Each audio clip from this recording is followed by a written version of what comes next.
Salamat po ma'am sa tiwala niyo po, sa pagbili ng mobility scooter para po sa anak niyo po.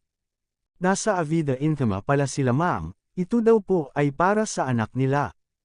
Pasukan na po kasi, tamang-tama magagamit ng anak nila sa school. Opening na po kasi ng school year 2023 hanggang 2024. Yan po si ma'am, sinubukan niya pong e-drive test niya po ang mobility scooter na removable battery. Kayang-kaya po ng mobility scooter ang mga slope tulad ng mga PWD ramp. Kaya sa may gusto message nyo lang ako o comment lang kayo sa Facebook page ko. Free delivery po kami sa buong Maynila, Rizal, Laguna, Cavite at Bulacan. Cash on delivery po, hindi lang po mobility scooter meron kami, meron din po kaming electric wheelchair. Bagay po ito sa mga PWD at mga senior citizen, rechargeable po pala ito at foldable.